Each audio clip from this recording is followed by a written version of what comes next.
I understand where you're coming from. I just also think there's the history of the Knicks is. It's like if you get in a new relationship, are you going to sit there and hold all of your ex's fault up against your new, and that's completely unfair. So this front office is not the same front office it's always been. Fantastic point. But I also feel that yes, but I agree with everything you're saying. I'm just saying. They're playing, looks right, like you said, they beat Minnesota. They look great. Listen, what Embiid had a -29. It's the worst he's had in forever. You had Hart. Yeah. I mean, Grimes, like you said, 49 points off the bench. 49. Off the bench, yeah. And give that time. I'm not saying that's going to be great, but let's give it some time to see. And I'm not saying the Knicks are guaranteed to win a championship. I'm not saying that either. I'm not saying they will win a championship or they'll even be in the Eastern Conference Finals. What I'm saying is the front office is trying to build the proper way. They've developed players. So, like, I'm a positive person, and I haven't seen anything from this front office that makes me think, oh, my God, this is the same old Knicks. Like, we're here again. Like they haven't gone out and made it. The same old Knicks would have traded for James Harden when he was available because it would have been a star player they could have brought in here. They would have been pressing to bring LeBron James in just because he's a name. The Knicks aren't doing the same old Knicks moves, so I'm a positive person. This is how I am. Then when they make the trade for OG, you and I talk about glue guys. OG is a glue player. That's not without question. He is a glue type player, and that you need that on winning teams. I see what their vision is, and I say give them time to go there instead of saying, oh well, this is the same old Knicks. They're just going to be horrible. They're never going to have a chance. Yes. Okay. And another thing is because it's been 20 years of horrendous play. Like I also am a little bit happy. Like hey. I get to turn on the Knicks and watch them blow out Philadelphia 76ers. You do have the best player, or you can second best player. You want to argue him and Jokic and Giannis, like first, second, third best player in the league. They're able to play against them and have him has scored 30 points, but it didn't seem like he scored 30 points. Like they blew that team out, blew them out. All right, so check out this stat. Check out this Knicks stat because sometimes I love you, but you're like a man on a mission. Most 20-point halves by a Knicks guard. Allen Houston, 16. Latrell Sprewell, 14. Brunson, 11. That's pretty impressive, dude. That's pretty impressive. 20-point halves, you said? Yeah, Brunson's playing really well. He's very efficient, too. Brunson is – did you really expect Brunson to come in and actually elevate his game? Did you expect this from him when he came in? I expected him to be good. I said this when they signed him. Everyone wasn't happy with the $25 million. Thought it was too much. I said no. He's going to do. I thought he would do well. Quite this good, no, but I thought he would be a good point guard for the Knicks. Exceeded expectations. Yep, and I think there's part of that is development. I agree. And him too. It's not like the Knicks. I mean, he's grown his game, and the Knicks are using him in the right way. Yes, totally agree. Yeah.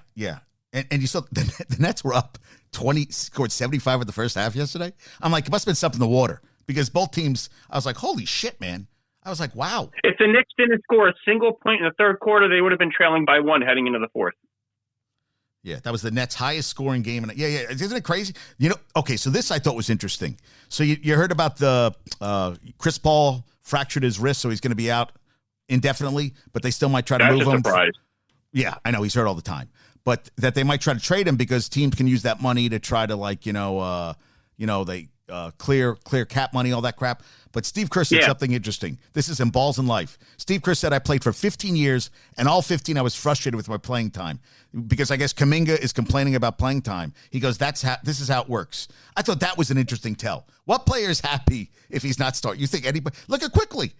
Now, listen, they played all right last night, right? I think they lost. Quickly is playing a lot more minutes, right? I mean, I think it's right for the Raptors. But yeah, he's starting for them, Yeah, which is fine. But and Anunoby doesn't what do you have, 11 last night? But there's something when he's on the court, he kind of disrupts things. Is that a good word? Would you use it? Defensively, yep, he disrupts things. And he's got long arms. He's got a 7'2" wingspan. He gets in the passing lane. He disrupts stuff. And offensively, he moves without the ball. And being he's a good 3-point shooter, they have to respect that, opening up the floor space more for Brunson and Randall when they go towards the hoop. The defender can't leave him open. If they do, he punishes them. And you saw last night at one point, he did get the ball. He pump faked the 3 in the corner and drove to the hoop and laid it in. Okay. Okay. And he's a good passer too, which, he did that. I think, yeah, he's a good passer. Actually, instead of laying down, I think he passed it off actually on that pump fake. He passed it off to Hartenstein, I believe. And you're not worried about the Pacers. Pacers scored a $150 last night. They're third. Why aren't you worried about the Pacers? In the playoffs, the game slows down. You need to play good defense in the playoffs, and the game slows down. They let you be more physical, and that hurts offenses. You can't just run up and down the court like they do, and you have to play defense. You know what? Listening to you talk is just glorious. Now you don't. And can I not to stress on this, and this applies to every team. And I've heard you and I heard someone else talk about it this morning on ESPN Radio about who are the Knicks going to trade for someone they get? Like, their draft picks aren't really high. If Cleveland is looking to trade Spider, Donovan Mitchell, if Atlanta is looking to trade DeJounte Murray, they're doing it for the future, right? They're not doing it. If they're not looking to trade Donovan Mitchell away to get a better player, because who are you getting really that's better than Donovan Mitchell, right? I mean, like, you're not trading for Giannis. You agree with me on that, right? Like, if you're doing it, you're then looking down the line. But correct? I tell you, the more we talked about KD and Curry, I said, you know what? They start getting a little frustrated. Golden State's, rebuilding, and Curry wants to play in a team with an up and up, and KD gets upset. I've been thinking about it a lot lately, Rob. I got to be honest with you. Or even Devin Booker. Devin Booker may get frustrated there too. Yeah. Why not? Yeah.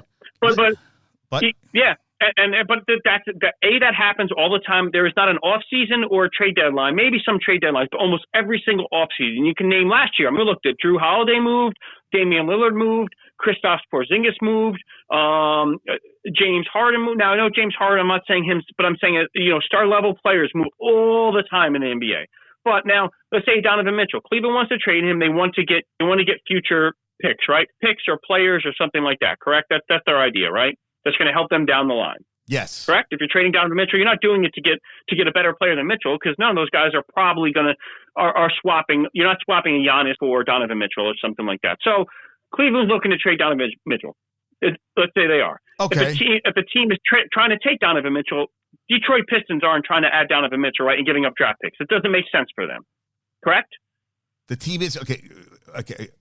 So a team as bad as Detroit is not looking to take in Donovan Mitchell and giving up a future first round pick. That doesn't make sense for them, right? You're not taking a team with a bottom 5 record in the NBA is not trading away their next year's first round pick, which is going to be near the top, to get Donovan Mitchell. They're not giving away 2 or 3 first round picks. We can agree on that, right? We can agree on your that. Bottom 5 team, your bottom 10 team is not looking to add Donovan Mitchell. So we can agree that the teams that are looking to add Donovan Mitchell are teams that are going to be in playoff contention. Yes. Okay, so the Knicks are. So when Cleveland trading him, they're not getting top picks, they're not getting top picks for them. So the teams that the Knicks are competing against are also going to be trading away draft picks that are not great draft picks. What I'm saying is the Knicks aren't. When the Knicks are trading for Donovan Mitchell or DeJounte Murray or someone like that, they're not competing against teams with high draft picks. They're not competing against teams with 20-year-old star players. But Rob, so how high? They're competing. Rob, how high? What do you?